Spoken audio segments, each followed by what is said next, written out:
Hoy vamos a hablar sobre un tema muy importante y un tema que de hecho distingue al cristianismo de todas las demás religiones que existen. Hoy vamos a hablar acerca de Dios como un Dios trino. La Trinidad de Dios es algo que no se encuentra en ninguna otra religión.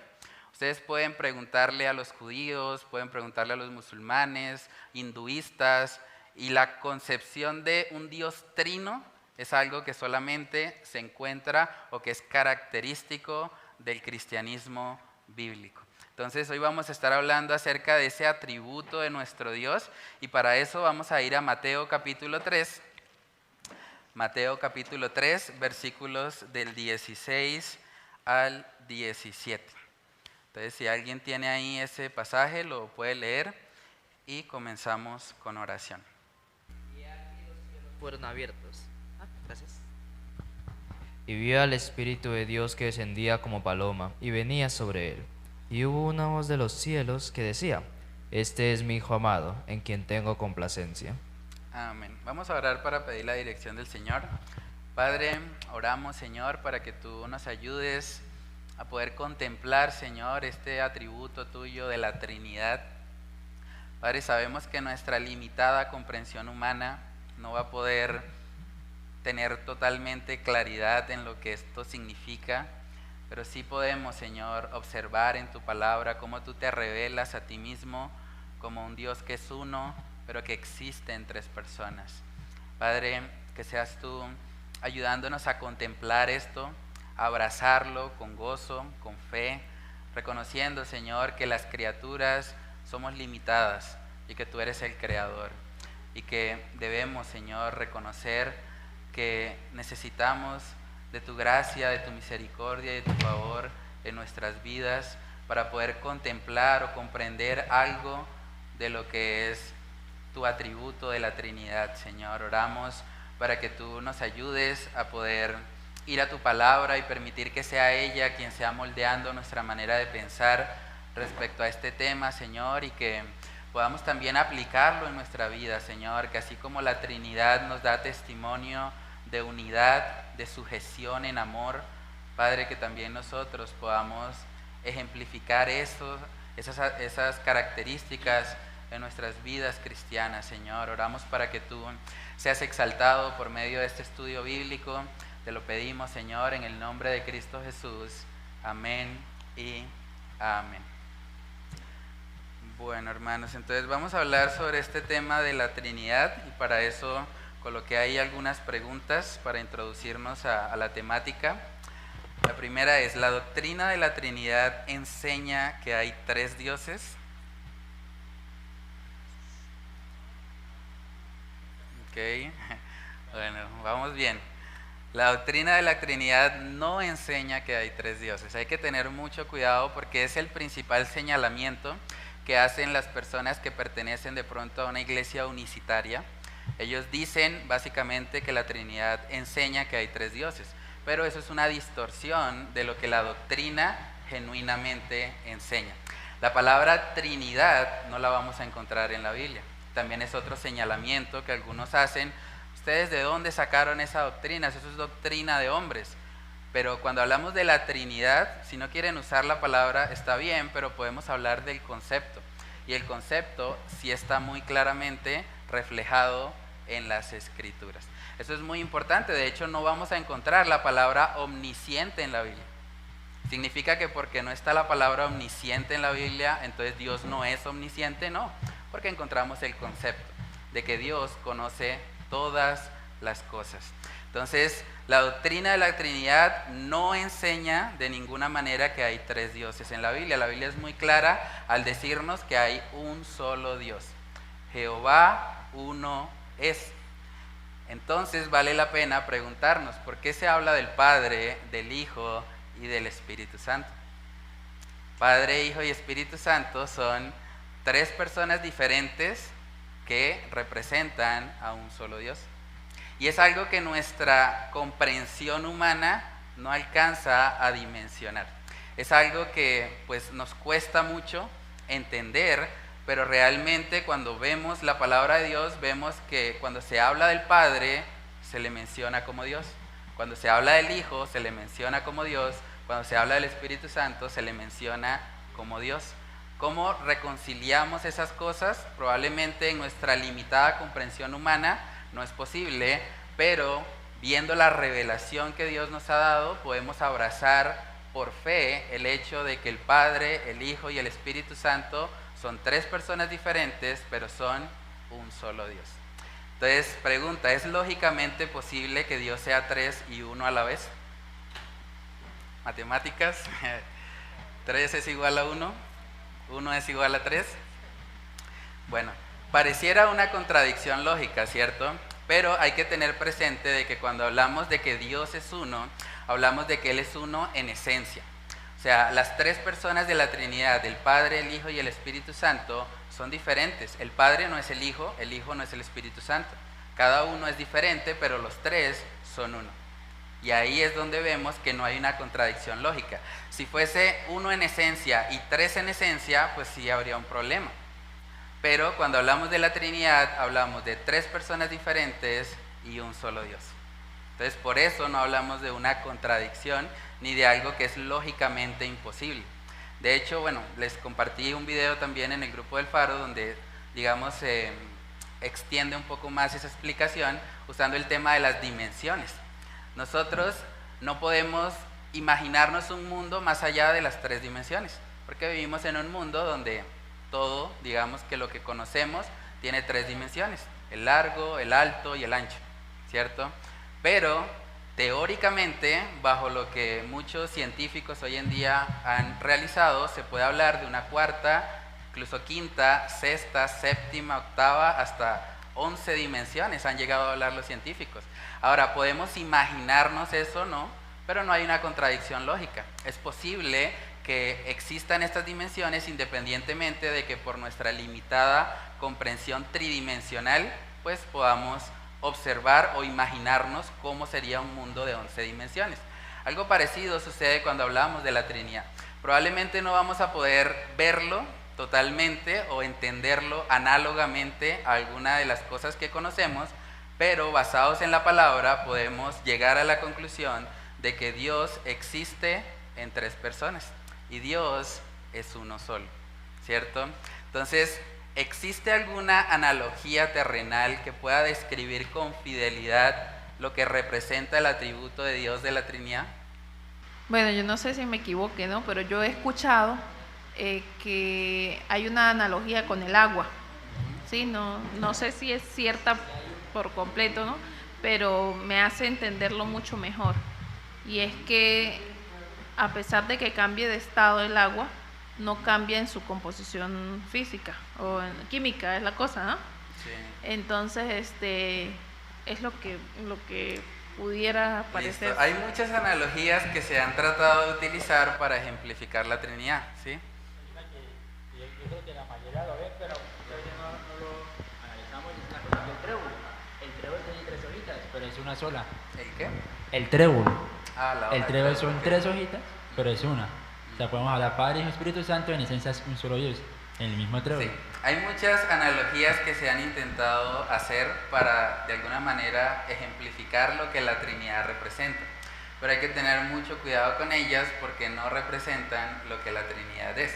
Por ejemplo, cuando hablamos del agua, podemos tener el agua en estado gaseoso, en estado líquido y en estado sólido, ¿cierto? Pero eso depende de las condiciones.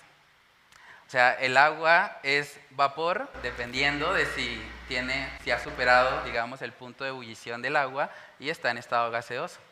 Cuando hablamos de la Trinidad, el Padre, el Hijo y el Espíritu Santo son Dios y no depende de las condiciones, no depende de las circunstancias.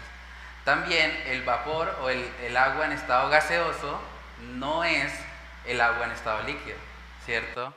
Y el agua en estado líquido no es el agua en estado sólido. Entonces hay una diferencia también entre ellos. Entonces las analogías que se tratan de utilizar pues realmente no describen fielmente lo que la Trinidad es.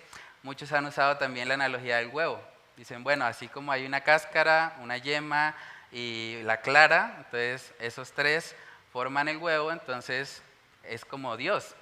Pero eso sería también partir a Dios. La Trinidad no enseña que Dios está dividido en tres partes y que solo cuando el Padre, el Hijo y el Espíritu Santo están juntos, entonces son Dios. Entonces la analogía del huevo tampoco es totalmente fiel a lo que las Escrituras nos enseñan, ¿cierto? Cuando hablamos del trébol, el trébol solo puede existir cuando los tres pétalos de la hoja están formando parte, digamos, del tallo ahí original para formar el trébol. Y así no es la Trinidad. O sea, el Padre, el Hijo y el Espíritu Santo, bajo unas mismas condiciones, pueden estar haciendo cosas totalmente diferentes. Y es lo que vimos en el texto de Mateo capítulo 3. Jesús, la segunda persona de la Trinidad, estaba siendo bautizado. El Padre estaba hablando, estaba diciendo, este es mi Hijo amado, en quien tengo complacencia. Y el Espíritu Santo estaba descendiendo en forma de paloma. Bajo unas mismas condiciones, cada uno está haciendo algo diferente. Ese es el misterio de la Trinidad. Y no se parece a nada que conozcamos en nuestro limitado, de pronto, mundo humano. Entonces, es algo que nosotros podemos ver realmente desde el principio. Algo que hemos estado estudiando y que vimos en Génesis capítulo 1, en la serie dominical, es que desde el principio, cuando Dios estaba formando todas las cosas, Él hablaba en plural. Y eso es bastante curioso porque uno dice, bueno, si Dios es uno y Él no se manifiesta de forma plural nunca, ¿por qué dice, hagamos? Miremoslo, Génesis capítulo 1, versículo 26. Entonces dijo Dios, hagamos al hombre a nuestra imagen, conforme a nuestra semejanza, y señoree en los peces del mar, en las aves de los cielos, en las bestias, en toda la tierra, y en todo animal que se arrastra sobre la tierra. Amén. Entonces es interesante porque ¿con quién hablaba Dios? Él dice, hagamos. Cuando uno habla con los unicitarios, ellos dicen, no, es que ahí Dios estaba hablando con los ángeles, pero se terminan metiendo en un problema. Porque si decimos eso, también tenemos que decir que los ángeles tienen atributos de creador. Porque Él está diciendo, hagamos al hombre a nuestra imagen.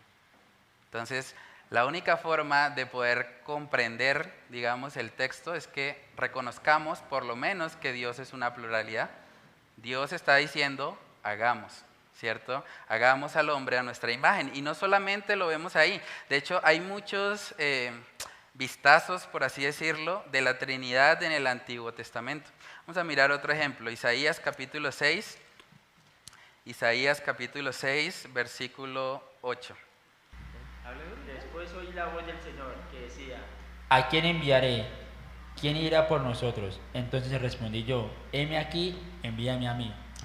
¿Quién está hablando en ese texto? ¿La voz de quién? Del Señor. ¿Por qué dice nosotros? Dice, ¿a quién enviaré y quién irá por nosotros? Eso es un vistazo de que el Señor también se manifiesta de forma plural. ¿Quién irá por nosotros?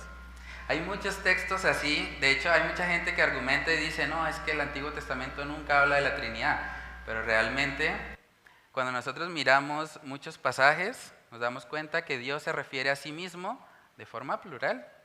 Entonces, eso nos apunta a la realidad de la Trinidad y lo vemos más claramente explícito ya en el Nuevo Testamento, donde Jesús mismo afirmó tajantemente haber sido Dios. Él dijo, yo, antes que Abraham fuese, yo soy.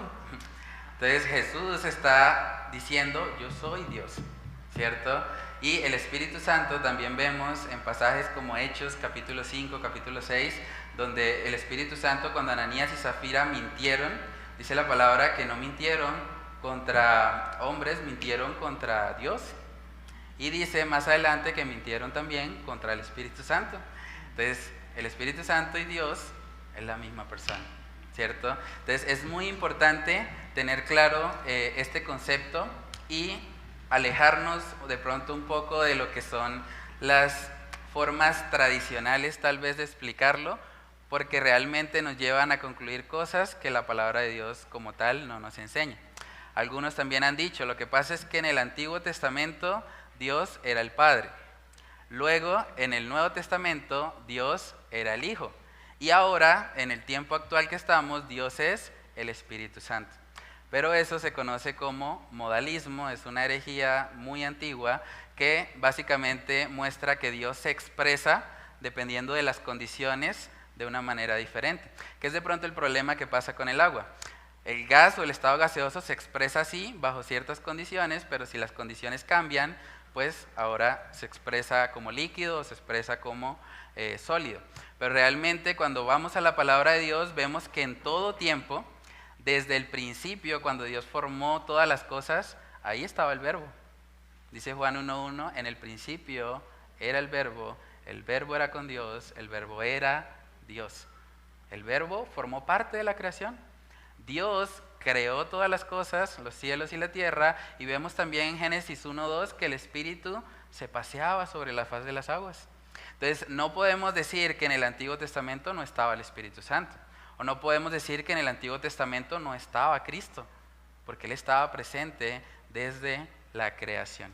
Entonces, lo que vemos a lo largo de la Escritura es que existen estas tres personas, el Padre, el Hijo y el Espíritu Santo, que son diferentes entre sí, pero que son uno en esencia.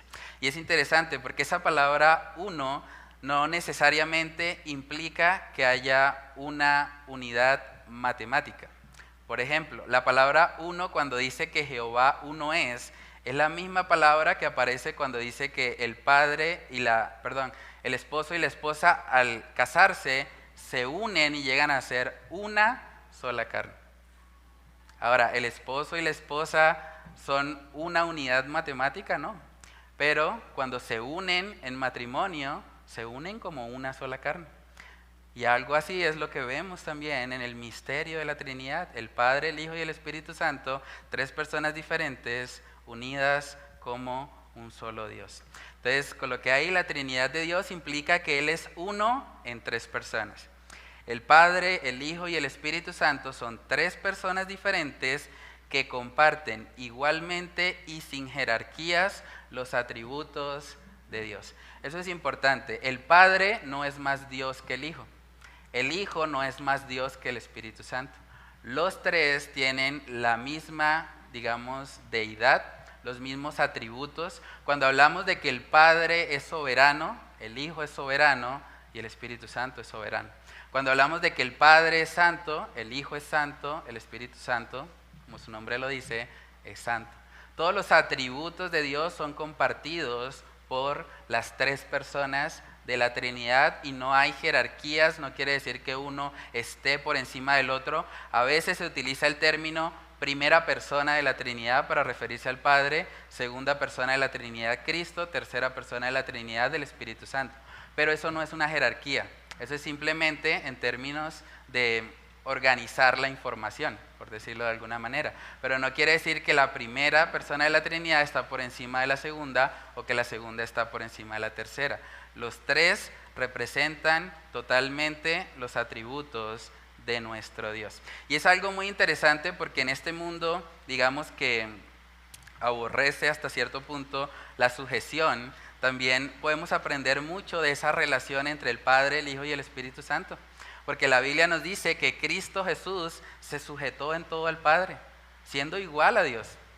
Muchas de las mentiras que le están haciendo creer a muchas mujeres es que si ellas se sujetan a sus esposos, entonces son inferiores a Él. Pero eso no es lo que la Biblia dice. Una mujer puede sujetarse a su esposo y tiene exactamente el mismo valor y dignidad que Él, pero ella se sujeta en obediencia a Dios. Miremos 1 Corintios capítulo 11, en el versículo 3, para poder mirar un poco acerca de la aplicación de este tema. 1 Corintios capítulo 11, versículo 3. Pero quiero que sepáis que Cristo es la cabeza de todo varón, y el varón es la cabeza de la mujer, y Dios la cabeza de Cristo. Amén. El hecho de que Dios sea la cabeza de Cristo quiere decir que el Padre está por encima del Hijo en la Trinidad, ¿no?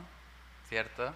Entonces, eso es un gran ejemplo y es interesante que colocara esa cláusula ahí el apóstol Pablo porque él viene hablando sobre el diseño de Dios para la familia. Dice, quiero que sepáis que Cristo es la cabeza de todo varón y el varón es cabeza de la mujer. De repente, hablando del tema de la familia, el apóstol Pablo hace una alusión a la Trinidad. Porque así como el Hijo se sujetó en todo al Padre, y lo hizo con gozo y no le quitó, no lo hizo inferior a él. De la misma manera, una mujer puede con gozo sujetarse a su esposo. De la misma manera, el hombre debe sujetarse también con gozo a Cristo. Ese es el diseño de Dios para la familia. Entonces, es muy importante, la Trinidad es una evidencia muy clara de que la sujeción no implica inferioridad. Miremos ahora Juan capítulo 16, versículos del 13 al 15. Pero cuando venga el Espíritu de verdad, Él os guiará a toda la verdad, porque no hablará por su propia cuenta, sino que hablará todo lo que oyere, y os hará saber las cosas que habrán de venir. Él me glorificará, porque tomará de lo mío y os lo hará saber. ¿Hasta cuál era? Hasta el 15. Todo lo que tiene el Padre es mío, por eso dije que tomará de lo mío y os lo hará saber. Amén. Ahí está hablando Cristo, la segunda persona de la Trinidad, y está mencionando al Espíritu Santo y al Padre. Es interesante porque Jesús dice, cuando venga el Espíritu de verdad, Él os guiará a toda la verdad, porque no hablará por su propia cuenta, sino que hablará todo lo que oyere. ¿De quién va a oír el Espíritu Santo? Si hablamos de que Dios es uno y es una unidad matemática y no hay más nadie, ¿a quién escucha el Espíritu Santo? Él tiene que oír al Padre y al Hijo y traer el mensaje fiel. Parte de lo que también aprendemos en la Trinidad es ese trabajo en equipo. Es impresionante. El que murió en la cruz por nosotros fue el Hijo, no fue el Padre, no fue el Espíritu Santo, fue el Hijo el que murió. Pero también el que fue enviado, una vez que el Hijo subió a sentarse a la diestra del Padre, pues fue el Espíritu Santo. No es Cristo, no es el Padre, ¿cierto?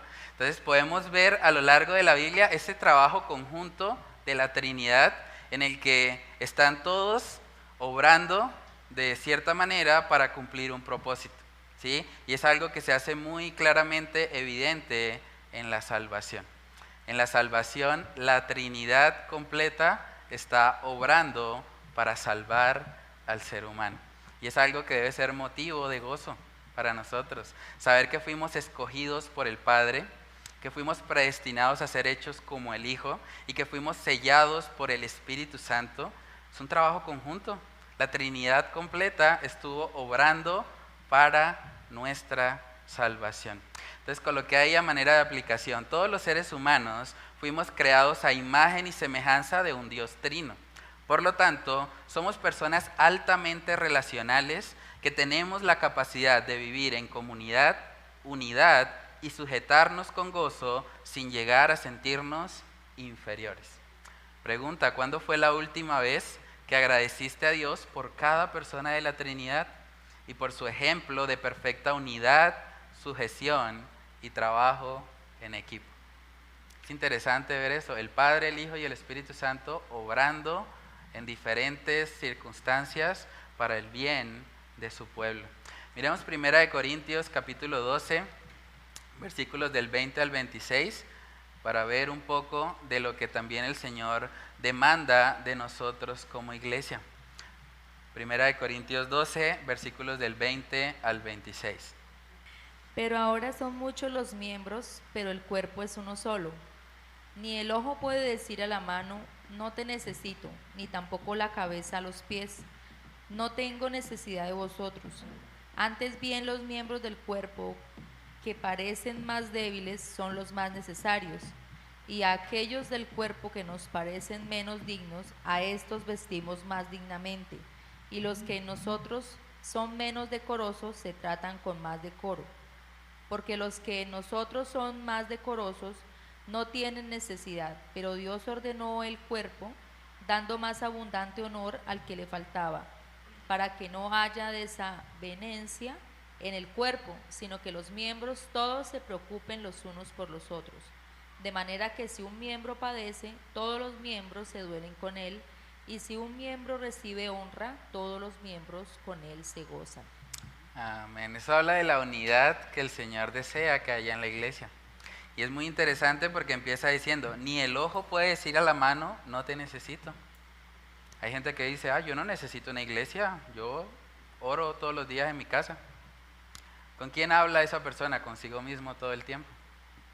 ¿Quién exhorta a esa persona? Él mismo.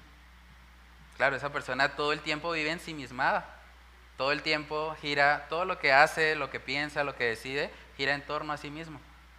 Pero aquí dice claramente que el ojo no puede decirle a la mano, no te necesito.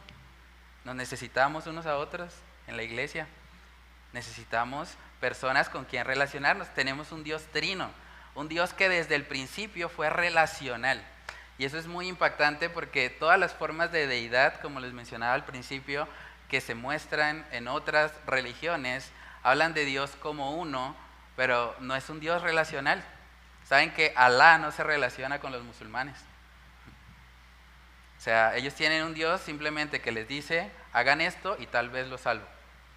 Ni siquiera pueden tener seguridad de salvación.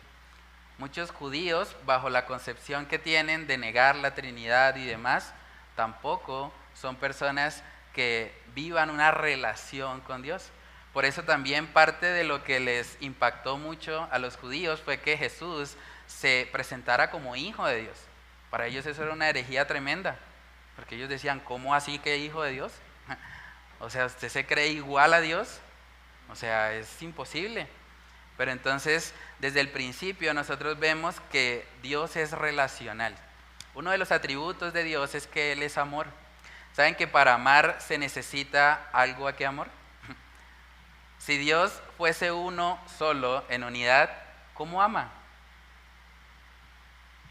Necesita un objeto a quien amar, ¿cierto? Si hablamos de un Dios trino, el Padre ama al Hijo, el Hijo ama al Espíritu Santo, ¿sí? Se aman entre sí, hay una perfecta unidad y armonía entre ellos.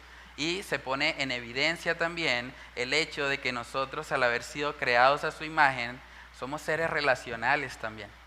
Nadie está diseñado para vivir solo, tampoco para vivir la vida cristiana solo.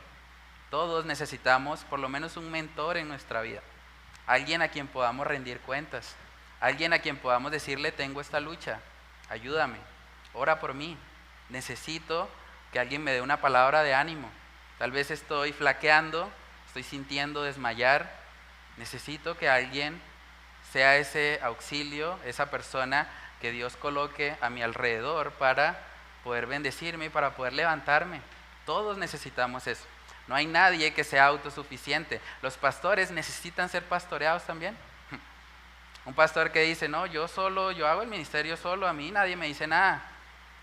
Es un tirano probablemente. Pero todos necesitamos a alguien que nos hable, que nos exhorte, que nos anime y que nos ayude a perseverar. Vamos a mirar Efesios capítulo 1.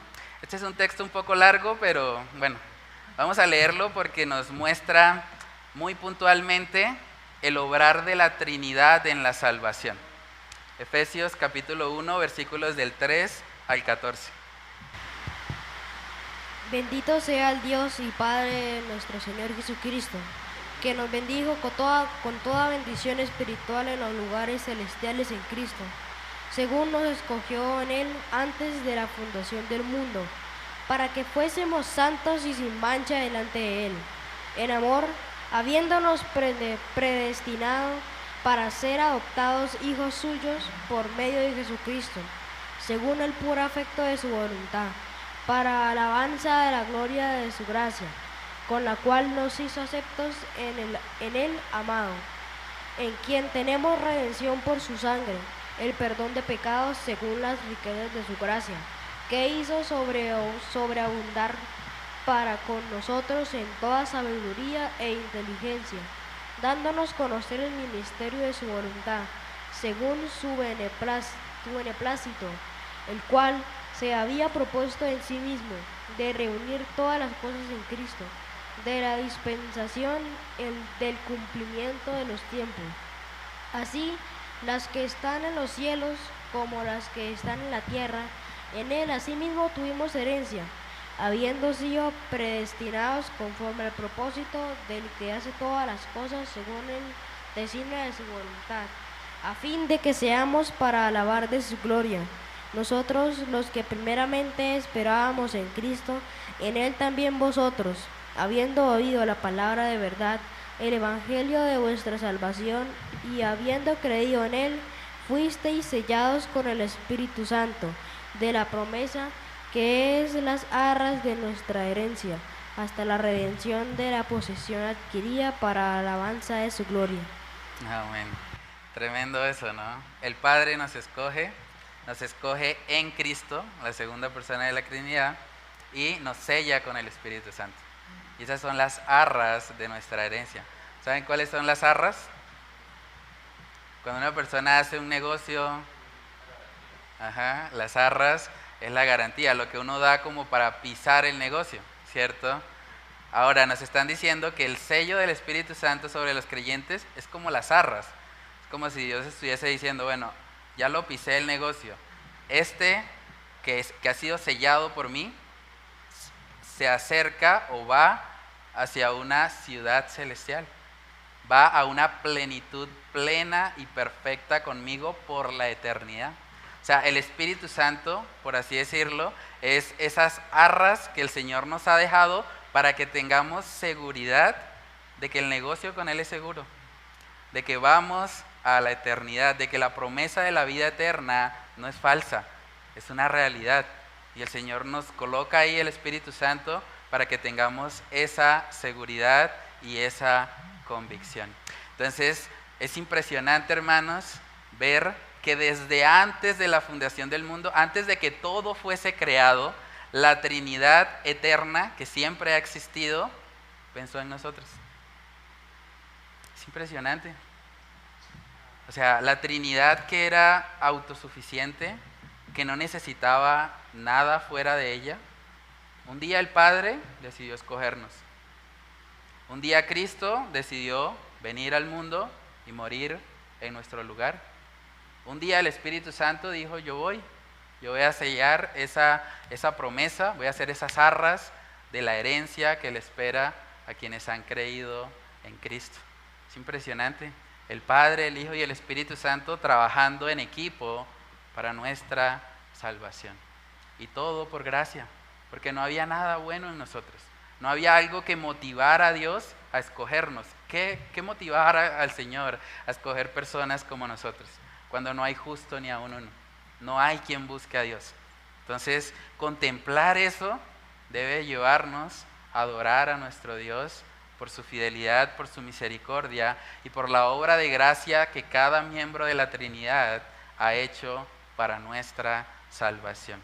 Con lo que hay en la parte de razona, si cada uno de los miembros de la Trinidad coexisten en perfecto amor, unidad y armonía, entonces no puede haber ninguna contradicción entre lo que estas tres personas enseñan. El Espíritu Santo nunca va a guiar a una persona a hacer algo que vaya en contra del carácter del Padre o en contra de la verdad de Cristo revelada en las Escrituras. Esto es algo muy importante. Muchas personas hoy en día, con todo este movimiento de las emociones y demás, han dicho, no, pues es que a mí el Espíritu Santo me llevó a, no sé, a adorar allá en cierto lugar o a hacer ciertas cosas, pero el filtro para todo eso siempre debe ser la Escritura, porque Dios no se contradice, porque Dios es veraz. Entonces, el Espíritu Santo nunca me va a llevar a actuar de forma contraria a lo que Él mismo ha revelado. Ahora, curiosamente, en los ministerios que exaltan al Espíritu Santo, el énfasis del Espíritu Santo está en el Espíritu Santo. Es raro. En la palabra dice que el Espíritu Santo glorifica a Cristo y Él nos guía a toda verdad. Obviamente la verdad es Cristo Jesús. Entonces, en los ministerios donde más se habla del Espíritu Santo, no vemos usualmente que glorifiquen a Cristo, pero la palabra nos dice que el Espíritu Santo glorifica al Hijo. Casi que todo lo que se ve en estos movimientos emocionales, del carismatismo y demás, tiene que ver muchas veces con la persona del Espíritu Santo. Pero lo que hace el Espíritu Santo es llevarnos a glorificar al Hijo. Entonces, debemos tener mucho cuidado con eso y recordar que el Padre, el Hijo y el Espíritu Santo actúan en perfecto amor, unidad y armonía. Y ese mismo amor, unidad y armonía es lo que el Señor quiere también para su iglesia, para sus hijos. Es algo impresionante ver la oración de Jesús en el Getsemaní. O sea, tratemos de ponernos por un momento en el lugar de Cristo. Todas las cosas por las cuales Él podía haber orado, Él decidió orar por la unidad de la iglesia. Era muy importante ese asunto. Miremos Juan capítulo 17. Juan capítulo 17, versículos del 20 al 23. Mas no ruego solamente por estos, sino también por los que han de creer en mi palabra, creer en mí por la palabra de ellos, para que todos sean uno, como tú, oh Padre, en mí y yo en ti, que también ellos sean uno en nosotros, para que el mundo crea que tú me enviaste. Hasta el 23. La gloria que me diste, yo los he dado, para que sean uno, así como nosotros somos uno. Yo en ellos y tú en mí, para que seas perfecto en unidad, para que el mundo conozca que tú me enviaste, y tú lo has amado a ellos como también a mí me has amado. Amén. Eso es impresionante, ¿no? Está diciendo para que el mundo conozca que tú me enviaste. O sea, así como la relación entre Cristo y el Padre de unidad era tan, digamos, íntima, ellos eran uno, pues Cristo oró para que aquellos que habían de creer en Él, por la palabra, por lo que los apóstoles predicaron, también fuesen uno. El Señor quiere que como iglesia seamos uno. Ahora, cuando hablamos de unidad, no hablamos de uniformidad, es diferente. En la iglesia lo que nos une principalmente es el Evangelio por el cual hemos sido sellados con el Espíritu Santo de la promesa. ¿Podemos tener diferencias? Claro que sí. De hecho, en todas las iglesias debería haber diferencias, es saludable que haya personas con diferente criterio para que de esa manera se pueda, digamos que, analizar diferentes perspectivas. Pero en la unidad a la que Cristo nos está llamando es el Evangelio. O sea, el Evangelio une a creyentes en Bucaramanga, Colombia, como a creyentes en África, a creyentes en Estados Unidos, a creyentes en cualquier lugar del mundo. Porque lo que nos hace uno es que no confiamos en nosotros mismos para la salvación. Confiamos en Cristo. Él es la representación de la unidad en el pueblo de Cristo. No vemos muchas veces esa unidad, es por causa del pecado. Porque a veces por diferencias secundarias o terciarias, inmediatamente queremos dividirnos. Es que allá en esa iglesia no cantan como a mí me gusta, me voy. ¿Ese es el espíritu de la oración de Cristo? Es que en esa iglesia se visten de cierta ropa diferente, entonces me voy de la iglesia. No, Cristo oró para que fuésemos uno, para que en esa unidad, en ese amor, así como Él lo tiene con el Padre, o Él lo tuvo en ese momento como criatura, como Dios encarnado, lo tuvo con el Padre, de esa misma manera Él oró para que en la iglesia aquellos que habían de creer en Él evidenciaran también esa unidad. No vamos a estar de acuerdo en todo, pero sí debemos estar unidos en Cristo, unidos por el Evangelio.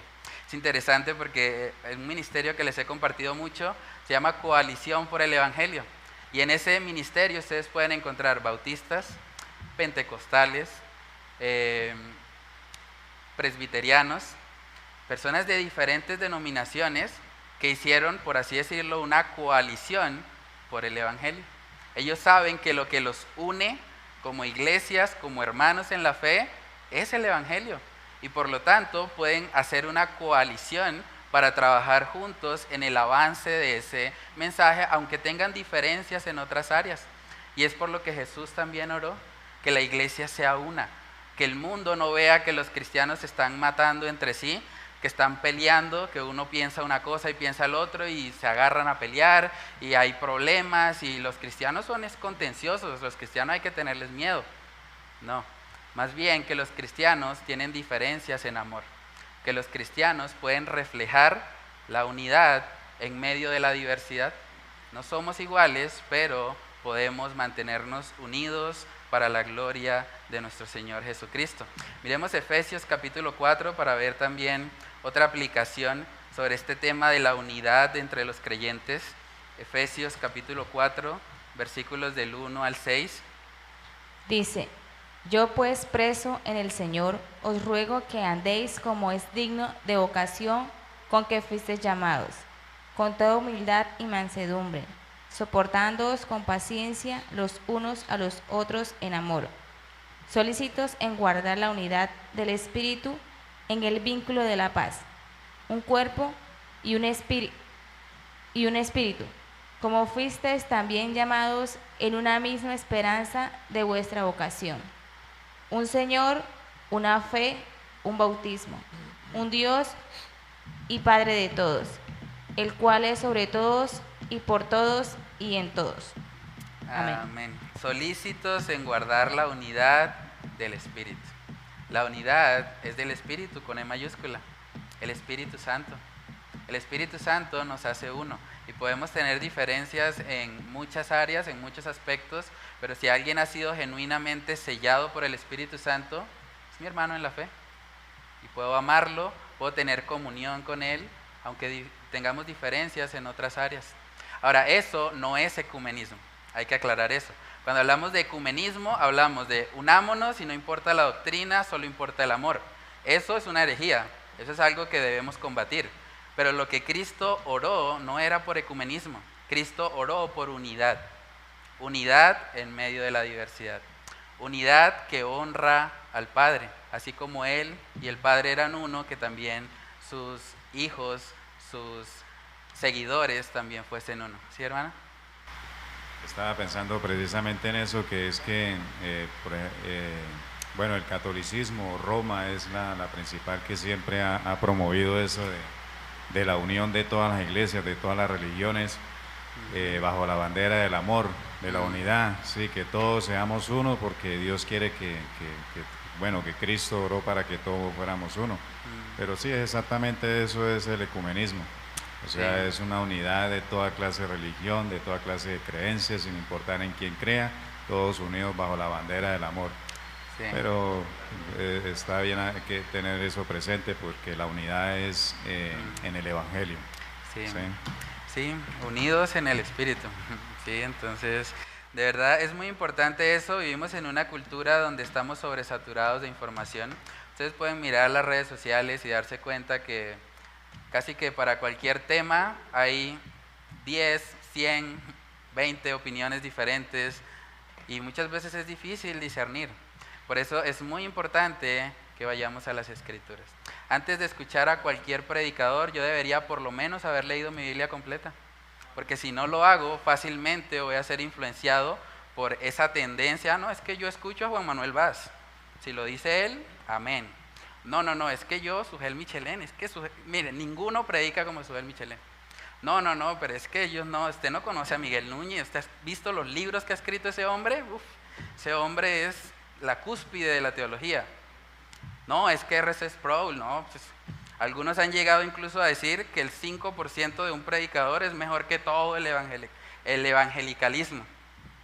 Es una exageración.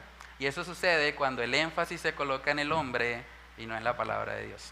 Entonces debemos tener muy claro eso para que sea la palabra de Dios la lumbrera a nuestros caminos y la lámpara a nuestros pies. ¿Iba a decir algo, hermano?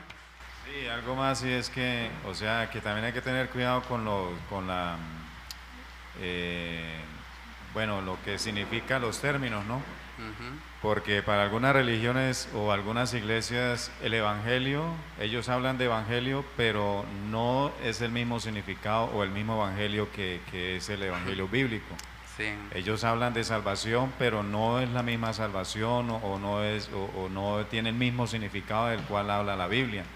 Entonces hay que también tener cuidado con eso, porque uno se puede encontrar con religiones, con personas que hablan bajo los mismos términos, pero con un significado diferente. ¿Sí me hago entender? Sí.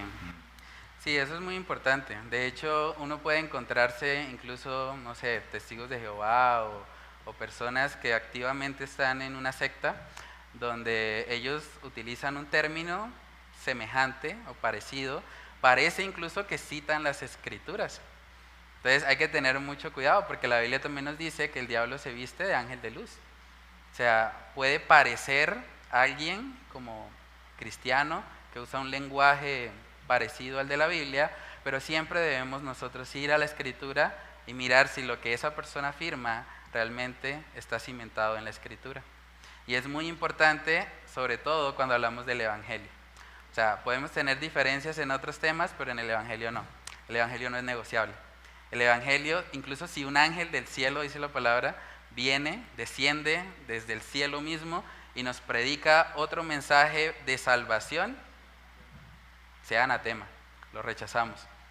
Puede venir un querubín, puede venir la persona, no sé, con un áurea especial o lo que sea, pero el Evangelio no es negociable. Ahora, todas las demás doctrinas podemos estudiarlas, podemos revisar, es bueno, es útil, pero siempre cimentados en la palabra de Dios, permitiendo que sea ella la que moldee mi manera de pensar y la que me ayude a ejercer discernimiento. En todo este mundo de bombardeo de información, el ancla firme, la seguridad del creyente son las Escrituras. Entonces estudiémoslas, vayamos a ellas para no ser engañados por los hombres, sino para ser dirigidos por la palabra de nuestro Dios. Coloqué una frase ahí para meditar, hablando precisamente del tema de que Dios es amor. Entonces, el amor genuino debe tener un objeto fuera de sí para amar. Por lo tanto, el amor existió entre las tres personas de la Trinidad antes de que algo fuera creado. Es necesario, lógicamente hablando, que haya por lo menos una pluralidad para que Dios pueda amar a alguien o a algo fuera de sí mismo, ¿cierto? Entonces, en la Trinidad podemos evidenciar eso. Hay una relación de amor entre el Padre, el Hijo y el Espíritu Santo, y de esa manera el amor puede manifestarse fuera de la misma persona, ¿vale? Entonces, coloqué ahí en la parte de atrás algunas actividades de profundización. Yo les envié los videos por el grupo del Faro.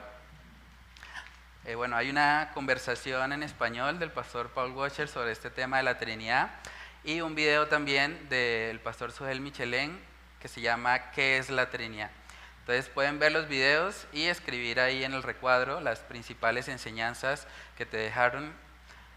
Y segundo, les envié un artículo que se llama 10 cosas que debes saber sobre la Trinidad, también muy interesante, sobre ese ministerio que les comentaba de Coalición por el Evangelio. También pueden revisar el artículo y escribir ahí las principales enseñanzas. Y tercero, a manera de aplicación y de introspección personal, preguntémonos, ¿cómo impacta tu vida cristiana y de adoración el meditar en que el Dios trino y autosuficiente se preocupara desde antes de la fundación del mundo por la salvación de tu alma? Yo creo que meditar en eso, hermanos, debe quebrarnos. Dios, siendo totalmente autosuficiente, decidir amarnos, escogernos, predestinarnos a nosotros sin merecerlo, sellarnos, darnos unas arras en garantía de la promesa que nos espera.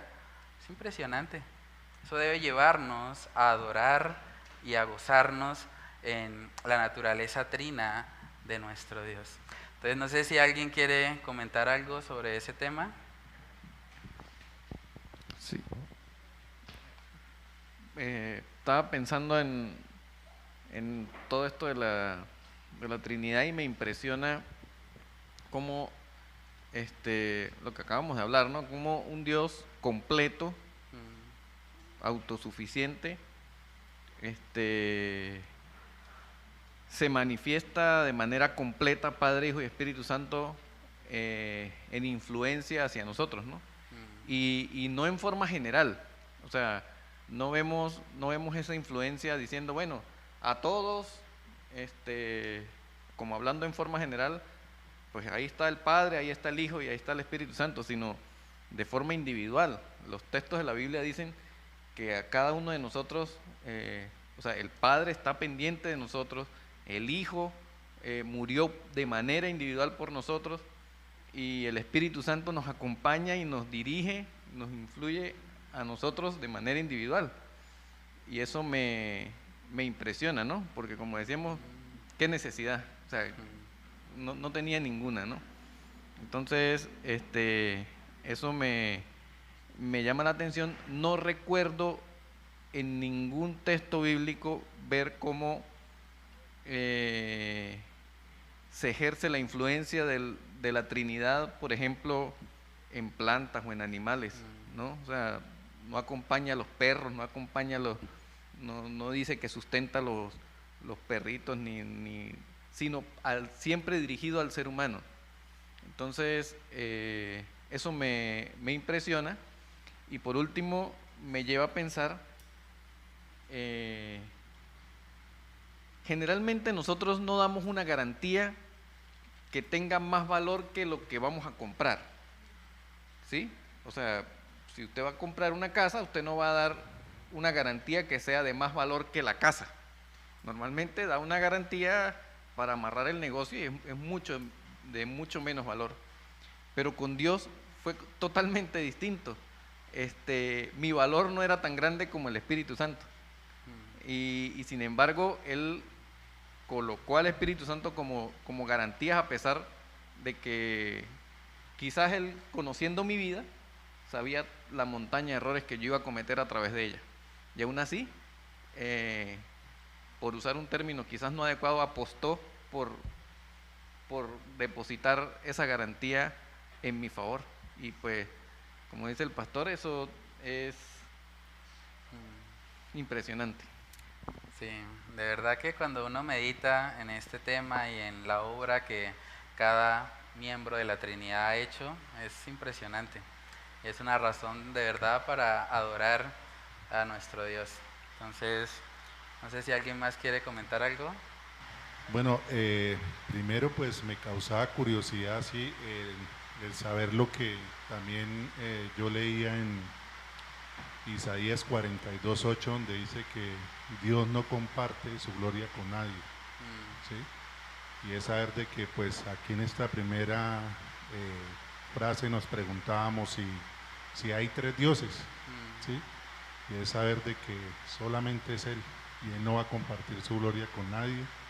La pudo compartir con el Hijo, pero aún así es saber de que es solo Dios y es el único que en este momento existe. Amén. Sí, y cada miembro de la Trinidad es digno de nuestra adoración. Entonces, esa gloria solo le pertenece a Él. Hermano Ernesto. Lo que se hablaba en Mateo 3, 16 y 17, que yo ahí tal vez para mí ese es como el versículo más importante, donde habla de la Trinidad. Y uno donde dice, Dios mío, pero ¿por qué hay gente que dice que Jesús es el mismo Padre, el mismo Espíritu Santo? O como los testigos de Jehová dicen que no, que el Espíritu Santo es como una fuerza. Dios mío, cuando aquí está hablando de la Trinidad y todo su esplendor, y yo creo que en ese momento, cuando el Señor, yo creo que cuando estaba siendo bautizado, creo que la gente que estaba al lado de ellos tuvieron que haber quedado impactados. Eso fue un evento maravilloso. Sí. Después dice, Dios mío, pero ¿por qué inventan tantas cosas? Sí, eso pasa cuando se quita la mirada de la palabra y se empieza a hacer razonamientos humanos. Con la Trinidad pasa mucho eso, mucha gente tratando de explicarlo, incluso hasta de pronto con una buena intención, digamos, de bueno, voy a ponerle algo de lógica, voy a usar como el agua, como el huevito, el trébol, bueno, todas esas analogías, han llegado a conclusiones que pues la palabra de Dios no enseña, y es lo que pasa con muchas sectas y demás. Por ejemplo, solo Jesús, ellos dicen que solamente es Jesús y se manifiesta como el Padre, o se manifiesta como el Hijo, o se manifiesta como el Espíritu Santo. Cuando Jesús mismo, al dar la fórmula bautismal en Mateo 28, dejó en evidencia la Trinidad, porque hay que bautizarlos en el nombre, no en los nombres del Padre, del Hijo y del Espíritu Santo. Es el nombre porque es un solo Dios. Y es el nombre del Padre, del Hijo y del Espíritu Santo, porque los tres son diferentes, ¿cierto? Entonces ese misterio lo vemos revelado en las Escrituras y de verdad debe llevarnos a honrar y a adorar con entendimiento también a nuestro Dios. Entonces, bueno, no sé si alguien más quiere decir algo, terminamos en... No, pues que el asunto de la Trinidad ha sido un misterio, ¿no? O sea, es algo bastante complejo para la mente humana poderlo comprender a totalidad. La única parte donde tenemos algo de que nos enseñe o que nos ayude a entender un poco es las Sagradas Escrituras. Del resto, en ninguna otra parte podemos llegar a entender algo acerca de eso. Y por eso es que se han cometido errores, por eso algunos lo desechan, dicen no hay Trinidad, no es cierto, es una mentira. Pero en esencia, bueno, la Escritura nos enseña que el Padre, el Hijo, el Espíritu Santo son uno en ser, en la esencia, los tres son Dios, pero la diferencia está en sus funciones. La función de Dios no es la misma función del Hijo ni el Espíritu Santo. La función que hizo el Hijo no la hizo el Padre, tampoco el Espíritu Santo, y así lo mismo también sucede con el Espíritu Santo. Ahí es donde está la diferencia de las tres personas. ¿Sí? Sí, eso es muy importante y que nos lleva también a eso, a adorar a Dios con entendimiento, a entender también que las diferencias de roles no implican inferioridad. Eso es muy importante, sobre todo en este contexto en el que estamos de machismo y feminismo y todo eso, y esa guerra ahí entre quién manda más, ¿no? A la luz de la palabra, la Trinidad es un vivo ejemplo de sujeción con gozo y sin inferioridad. Entonces, el hombre no es superior a la mujer no es superior al hombre, y cuando la mujer se sujeta al varón, lo hace o lo puede hacer con gozo y con alegría, porque así como Cristo se sujetó al Padre, ella también puede hacerlo con su esposo sin sentirse menoscabada o sin sentirse inferior a él. Entonces sí, hay muchas aplicaciones realmente para también nuestra vida práctica y que podemos vivir en unidad en medio de las diferencias. La analogía que más se repite en toda la Biblia sobre la iglesia es que la iglesia es un cuerpo. Y en la iglesia queda en evidencia que no todos vamos a hacer lo mismo. No todos van a ser pastores, no todos van a ser líderes de alabanza, no todos van a estar en audiovisuales. Hay un cuerpo, hay una diversidad de dones, hay personas que Dios ha colocado en ciertos lugares para cumplir siempre su propósito, que es glorificar el nombre de Cristo acá en la tierra. Entonces podemos tener unidad en medio de la diversidad y podemos glorificar el nombre de Cristo también para que el mundo vea, como dijo Jesús, que realmente somos hijos de un Dios trino que mantiene esa unidad en medio de la diversidad. Entonces oremos para terminar, pedirle al Señor que Él nos ayude a poner en práctica lo que hemos estudiado. Padre Celestial, te damos muchas gracias, Señor, por este tiempo. Gracias por la oportunidad que nos concedes de meditar, Señor, en este atributo tuyo que es la Trinidad. Gracias porque la Trinidad nos enseña, Señor, que desde el principio tú has sido un Dios relacional. Tú has sido un Dios que no está viviendo simplemente en una unidad matemática, sino que eres un Dios que existe en tres personas. Eres un Dios que desde el principio, cuando sea que fuera el principio, ya existías, ya estabas en comunión con las tres personas de la Trinidad. Y tú decidiste en tu misericordia, en tu amor, crear el mundo, creaste los cielos y la tierra, formaste a cada ser humano, y el Padre en amor decidió enviar al Hijo a morir en la cruz del Calvario para poder remediar el problema que el pecado causó en su creación. Padre, ayúdanos a asombrarnos por eso. Ayúdanos a asombrarnos al contemplar que no solamente enviaste a tu Hijo Jesús, sino que una vez Él subió al Padre, tú enviaste también a tu Espíritu Santo para ser el consolador, para guiarnos a toda verdad, para ser esas arras de la herencia que tenemos en Cristo Jesús. Padre, ayúdanos a realmente ser asombrados al ver tu Trinidad obrando, al ver cómo el Padre nos escoge, el Hijo murió por nosotros y el Espíritu Santo ahora viene a morar de forma permanente en la vida de cada cristiano. Padre, que podamos evidenciar esa unidad en el Espíritu, que podamos vivir conforme a esa oración que Cristo hizo en el Getsemaní, que podamos ser uno aún en medio de la diversidad, aún en medio de las diferencias de opinión que podemos tener. Ayúdanos a estar centrados en el Evangelio. Ayúdanos a recordar que el Evangelio es esa doctrina no negociable que tú has establecido en la palabra. Esa doctrina que si aún un ángel intenta cambiarla, debe ser considerado maldito o anatema.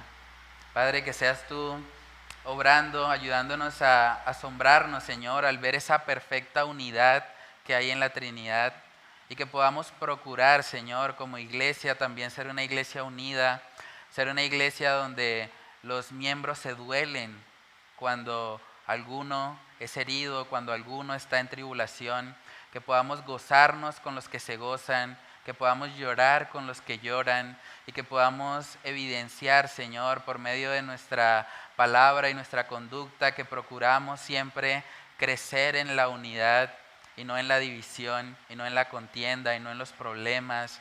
Padre, que seas tú obrando siempre en nuestras vidas y ayudándonos a poder adorarte en espíritu y en verdad. Ayúdanos a ser agradecidos contigo por cada persona de la Trinidad, por el Padre, por el Hijo y por el Espíritu Santo, y por lo que ellos han hecho, Señor, en nosotros. Padre, que cada día podamos ser asombrados por tu naturaleza, que también nos recuerda lo limitados que somos, lo limitada que es nuestra comprensión humana, y nos apunta, Señor, a que un día podemos experimentar también las palabras de Juan 17, donde dice que la vida eterna es conocerte. Vamos a pasar toda la eternidad tratando de conocer quién tú eres, y aún así no terminaremos, Señor, porque eres un Dios infinito, porque eres un Dios que no tiene principio ni fin. Padre, que cada día nosotros podamos ser asombrados por ti, por tus atributos, y que estos estudios que hemos estado realizando, Señor, puedan llevarnos a adorarte genuinamente, Señor, a adorarte por quien tú eres, por tu naturaleza, por esos atributos que tú nos has revelado en las Escrituras y que deben motivarnos y llevarnos a honrarte en espíritu y en verdad. Padre, que tú nos ayudes a poner por obra lo que hemos aprendido en este estudio bíblico. Te lo pedimos, Señor, en el nombre de Cristo Jesús. Amén y amén.